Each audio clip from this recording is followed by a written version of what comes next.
Pues feliz. Feliz. Colombia es un país maravilloso y los colombianos, gente muy, muy especial. Me encanta tener este rato contigo. ¿En algún momento te imaginaste cuando te sentaste a escribir tu primer libro todo esto? ¿Todo lo que has vivido? Imposible, jamás. Era un libro de apoyo para mis conferencias que empezaba a dar por algunos países del mundo y por España, y para mis pacientes. Y sobre todo lo que yo quería era pues poder ayudar a las personas. Es verdad que el día que le entregué el libro a mi editora le dije: he escrito un libro que los que lo lean le ayudará. Pero yo atravesaba en ese momento una circunstancia personal muy, muy complicada con uno de mis hijos y me desvinculé del libro. Simplemente pensé, bueno, el que lo lea le ayudará, yo lo recomendaré, pero jamás pude imaginar esto que está sucediendo. Marian, acabas de mencionar una palabra clave: tus pacientes, ¿cierto? No lectores, tus pacientes. A estas alturas, ¿qué prefieres? ¿Una consulta o una entrevista? Bueno, es que no puedo dejar la consulta. Cuando empezó a pasar todo este fenómeno con los libros, mucha gente me preguntaba, pues supongo que dejarás la consulta, dejarás los pacientes. Y tuve momentos de gran reflexión hacia dónde me quería dirigir yo, cómo quería transformar mi vida profesional, porque las presiones también eran fuertes. Yo doy conferencias, pues tengo mi pequeño canal de Spotify o YouTube, mis libros, y me di cuenta que no podía dejar la consulta. Lo primero, porque en mis pacientes palpo cómo está la sociedad. Lo segundo es porque mi vocación es de curar. Yo soy médico. O sea, a mí lo que más me puede gustar en esta vida es curar a la gente, ver sus traumas, sus heridas, sus miedos, inseguridades y poder sanarles. Es verdad que la divulgación ayuda, pero a mí me gusta llegar al corazón de la persona, tenerlo delante y ver cómo de repente me abre todo lo que le ha pasado y yo voy colocando esas inseguridades, miedos y traumas en su vida. Y me di cuenta que no podía dejar la consulta. Y entonces, que teniendo la consulta como eje principal de mi trabajo, tenía que ir introduciendo pues las conferencias. Doy muy pocas conferencias proporcionalmente a las que me piden. Doy una a la semana, viajo muy poco, muy poco. Antes de la pandemia viajaba más. Pero tengo 4 niños pequeños y pues no quiero conciliar. Y al final yo mando un mensaje que tengo que ser coherente. Y si no me acuerdo todas las semanas de cuál es mi sentido de vida, pues estaría todo el día viajando, que me encanta, ¿eh? Y luego la divulgación, que es otro tema que me encanta. Pues las entrevistas, Spotify, pues algunos vídeos en Instagram o en YouTube. Pero es verdad que intento hacer un equilibrio entre todas las facetas para ayudar a las máximas personas sin dejar esa parte de los pacientes que me encanta. Y en este momento, ¿tú eres Marian o eres la doctora Rojas? Siempre he sido Marian. O sea, sé que soy la doctora Rojas. Mi padre es el doctor Rojas. Tengo una tía que es la doctora Rojas, que es la hermana de mi padre. Pero yo siempre he sido Marian. De hecho, si alguien me llama doctora, pues a mí me gusta esa cercanía. Yo soy una persona muy cercana, muy cercana. Me da igual que sea la persona más sencilla y humilde a una persona muy poderosa. Mi labor empezó en temas de solidaridad. Yo desde muy pequeña, parte de mi verano lo dedicaba a gente que sufre, y entonces me fui a la India, me fui al Bronx, me fui a Camboya, me iba pues a temas de Europa en lugares muy pobres, pues a barriales de España, y entonces siempre me ha gustado mucho la parte más sencilla, la gente muy humilde, porque te ayuda a entender el sufrimiento desde otro punto de vista. Te olvidas de tus problemas para ayudar a los demás, te transformas tú, es mucho más lo que tú, en cómo tú te transformas, que lo que haces por las personas que tienes delante. Entonces, doctora Rojas me parece que me distancia de la gente, pero es verdad que, bueno, soy la doctora Rojas, pero es verdad que la gente, todo el mundo me conoce como Marian y me gusta que así sea y no me importa nada. Y en todo este recorrido, Marian, acabas de mencionar muchos sitios, muchos trabajos, mucha solidaridad. ¿Existe en tu memoria una frase especial, un reconocimiento especial que alguien te haya dado en algún momento que tú dices, caramba, esto fortalece mi propósito? Uy, mira, pues te voy a contar una cosa que no lo sabe tampoco mucha gente. Cuando yo estuve en Camboya, yo decido marcharme a Camboya a trabajar en un basurero y a sacar personas del basurero de Phnom Penh, uno de los países y ciudades más pobres del mundo. Entonces yo leí mucho sobre cómo estaba Camboya, las secuelas de la guerra de los Jemeres Rojos, Pol Pot, el genocidio que hubo ahí, y decidí que también quería trabajar en el mundo de las niñas prostituidas. Y entonces me estuve planteando cómo conseguir romper esa barrera cuando yo entrara en los prostíbulos, hacer prevención del VIH o mirar las condiciones que tenían todas esas niñas. Y se me ocurrió comprar sugus, que supongo que aquí en Colombia no existen, que son unos caramelos blanditos de colores y que en España son un clásico. Y entonces compré kilos y kilos de sugus y me los llevé a Camboya. En el avión los perdí, se me perdieron las maletas, luego aparecieron las maletas. Yo llevaba 10 kilos de sugus y en los pantalones de los bolsillos, yo cuando llegaba al basurero de Phnom Penh, que es terrible, esos basureros de ciudades pobres que son una cosa terrible y todos los niños ahí buscando, yo les iba dando sugus para intentar que me miraran a los ojos y sacarles una sonrisa. Y yo me di cuenta que eso activaba la sonrisa. Y entonces fui a los barrios donde existe más prostitución y para que me dejaran entrar, yo llamaba a la puerta y sacaba y decía Nek Chon Yames Korkropte, que quiere decir en camboyano, ¿quieres un caramelo? Entonces el dueño del karaoke o del sitio me miraba un poco así, pero nadie me dijo nunca que no, es que nunca dices que no a un sugus, porque es que están muy ricos. Y entonces cuando empecé, yo llevaba semanas allí, la gente me llamaba Madame Bonbon, mamá caramelo. Entonces yo llegaba al basurero y decían, ha llegado Madame Bonbon. Y el día que yo me marchaba, no avisé que me iba porque yo soy terrible en las despedidas, pero terrible es, o sea, yo me marcho de un sitio, me despido de alguien que se va y lloro, pero de forma desconsolada. Y entonces yo llevaba allí mucho tiempo y no me quería, o sea, me tenía que ir. Entonces me fui al aeropuerto y simplemente le había dicho a muy pocos que me marchaba. Y me subí a un tuk-tuk con las maletas y cuando llegué al aeropuerto había, no sé si 100 niños con unas camisetas que ponían Nek Chon Yames Korkropte y detrás ponía hasta luego Madame Bonbon.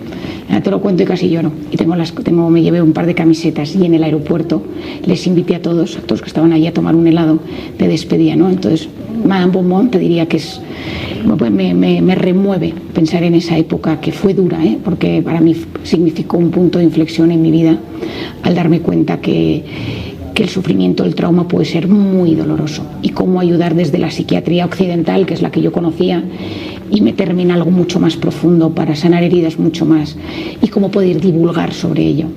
Con la imagen que yo tengo con esta historia de esa Madame Bonbon, ¿cierto? ¿Cómo con esa realidad y tantas otras que conoces a través de tu consulta y escribes de los temas que escribes, es porque realmente hay daños, porque realmente hay traumas, porque hay realmente una búsqueda que es incesante y que a todos nos atañe? ¿Cómo se mantiene Madame Bonbon? ¿Cómo se mantiene en esa línea? ¿Cómo no pierde el ánimo? Bueno, porque yo desde siempre he trabajado con mi padre, ¿no? Entonces yo recuerdo a mi padre venía a la consulta y siempre venía con una sonrisa y él decía, yo soy el médico del alma, yo voy abajo a los sótanos del alma humana y veo que no funciona. Y entonces mi padre es una persona que tiene un sentido de vida muy profundo y toda la vida lo he tenido y él me ha formado profundamente en este tema. Eso es una cosa. Por otro lado es que sí que hay días que me afecta, sí que hay días que sufro. Llevo, por ejemplo, una época después de la pandemia muy dura de pacientes. Historias que me llegan, cartas que me llegan, de historias dolorosísimas. Estoy pensando, por ejemplo, hace como 3 meses impartí una sesión en una empresa y al terminar me dieron una carta. Alguien me dijo, toma esta carta, me la han dado para ti.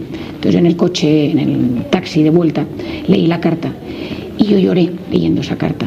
Había un teléfono al final y le dije a mi secretaria que me la citara. Es una persona, yo tengo mucha lista de espera, le dije, en el primer hueco que haya quiero ver a esta persona y la quiero ayudar. Y mientras la paciente me contaba su historia presencialmente, yo ya la había leído en la carta, yo hacía esfuerzos por no emocionarme y por ser capaz de mantener la distancia, porque hay historias realmente dolorosas. Lo que pasa es que aunque yo en esos momentos me retuerzo y veo cosas muy duras, tengo un lugar muy bueno de reparación. Es decir, yo siempre digo que en esta vida hay cosas que nos desestabilizan, pero la clave es tener lugares que nos reparan. En mi caso, yo soy una persona que tengo una visión de la vida trascendental que me ayuda. Tengo unos padres que me dan mucha estabilidad física, emocional, de afecto.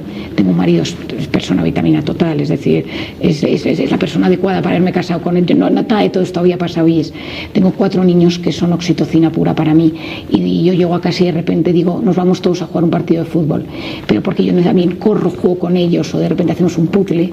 Tengo unas hermanas maravillosas, o sea, mi núcleo, y luego tengo un grupo, yo tengo muchos amigos, pero tengo un grupo muy cercano de amigos que me reparan también. Entonces, mi sitio de reparación es un sitio bueno. Y luego hago deporte, voy a la naturaleza, leo, medito, rezo y eso me ayuda.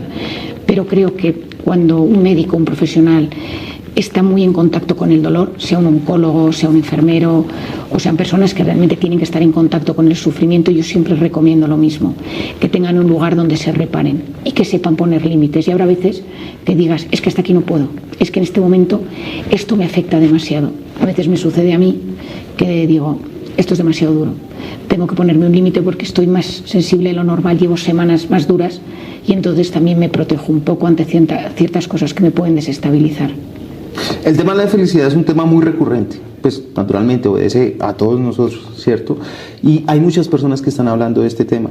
¿Has escuchado un consejo, un mal consejo que hayas escuchado a alguno de tus colegas o las personas que hablen de esto que tú dirías, ese es un mal consejo, eso no debería ser así? O sea, yo lo que creo es que como todo el mundo quiere ser feliz, lo primero que hay que hacer es definir la felicidad y lo segundo es que cada uno tiene su receta y entonces cada cual te cuenta la que a él o a ella le ha funcionado y a veces hay que tener cuidado porque algunas de esas recetas no son accesibles a todo el mundo y a veces decimos cosas que a otras personas les pueden herir. Por ejemplo, hay una frase muy clásica que es querer es poder. Si no puedes es porque no quieres y no le estás poniendo suficiente voluntad. Por lo tanto, ese mensaje lo que te genera es culpa, te genera frustración. Querer ayuda a poder, da más posibilidades a que eso suceda, pero no es querer igual a poder. Entonces muchas veces uno da un mensaje demasiado fácil para los grandes temas de la vida que son mucho más complejos. Yo intento a veces, yo explico las cosas y a veces las simplifico con ejemplos porque quiero que la gente se quede con el mensaje y sepa que hay cosas que funcionan. No diría que hay malos mensajes, sino que hay momentos en los que hay cosas que las personas transmiten, que utilizan sus propias experiencias y que esas experiencias no sirven para todos. Yo intento explicar que en esta vida lo primero es tener las necesidades básicas cubiertas, ¿no? Esas necesidades básicas son claves, la comida, tener un trabajo, con qué vivir, es que esto es clave y a partir de ahí ir montando, ir estructurando mensajes para tener un cierto equilibrio interior. La felicidad, para mi gusto, no es que no exista, es que la felicidad se experimenta en momentos en los que tú te das cuenta que hay un equilibrio. Yo, Marian Rojas, soy feliz, pero tengo muchos temas que me preocupan. Hay días que lloro, pero soy feliz. Hay días que estoy enfadada, pero soy feliz, porque globalmente hay un sentido de vida, hay un equilibrio entre mis deseos y lo que voy logrando. Pero hay cosas malas que me pasan todos los días, hay frustraciones, hay incomprensiones, hay frustraciones. Y eso es la clave. No pensar que es que la felicidad es sentirte happy las 24 horas del día. Eso es un gran error. Marian, ya para terminar, dos preguntas muy puntuales. La primera es, ¿cómo afecta todo este tema que nos expones en tu libro en la productividad, pensando en quien dirige una empresa, pensando en quien da empleo, pensando en el que tiene que ejercer un liderazgo? Bueno, yo creo que en las empresas tiene que existir buenos líderes, es decir, grandes errores, un gran error a lo largo de la vida ha sido que grandes directores generales, presidentes o CEOs son personas que no tenían buena gestión humana. Yo creo que no debemos potenciar el acceso a grandes puestos de responsabilidad a personas que no crean en el mundo emocional y en apostar por las personas, por las emociones, por la salud mental. Para mí un buen líder es una persona que tiene un mensaje y sabe lo que quiere, porque eso es clave. No hay nada peor que un líder que no sabe lo que quiere. Lo segundo es que sabe comunicarlo, es decir, que tiene habilidades comunicativas, pues a todo el mundo no puede ser un buen líder. Lo tercero, es optimista al respecto, es decir, tiene un cierto sentido de humor a la hora de transmitir todo esto, porque las empresas pasan por momentos mejores y peores, porque tienes que dar buenas y malas noticias, y todo ello desde la pasión, es decir, desde la capacidad de decir, esto me lo creo, esto me gusta, e intento mantener una cierta coherencia de vida. Nos gustan los líderes que nos inundan con su ejemplo, que de repente lo ves y dices, es que me quiero parecer a él. Yo muchas veces les pregunto a mis pacientes, ¿te gustaría convertirte en tu jefe? Y mucha gente dice que no. Es que mi jefe no se porta bien, mi jefe no es buena persona, mi jefe es egoísta. Entonces creo que en las empresas hay que potenciar que las personas se conviertan en buenos líderes, sin miedo a de repente creer en la empatía, creer en la sensibilidad, en saberte los nombres de todos tus empleados de tu equipo, saber si tienen alguna situación familiar complicada, porque cuando tú conectas de esa manera, algo maravilloso se transforma dentro de la empresa y la empresa siente que uno es importante para la organización y eso no tiene precio. Y una última, en 10 segundos dime una verdad tuya, una verdad de tu vida. Por ejemplo, yo digo, dar siempre gracias, pedir siempre el favor, una verdad para ti. Una verdad para mí te diría, a ver, que son tantas. No tener miedo a demostrar afecto, da igual quién sea, y no tener miedo a pedir perdón cuando te equivocas. Yo pido muchas veces perdón, desde a mis hijos, a mi esposo, a algún paciente cuando de repente no acierto en lo que esperaba de mí, no tener miedo a pedir perdón. Y yo tengo mi verdad de dar las gracias, te reitero, gracias. Pedir perdón es una acción profundamente humana que nos permite reconectar con aquellos a quienes, de alguna manera, hemos dañado. Se trata de un acto que involucra humildad, valentía y una profunda empatía hacia los sentimientos y experiencias de los demás.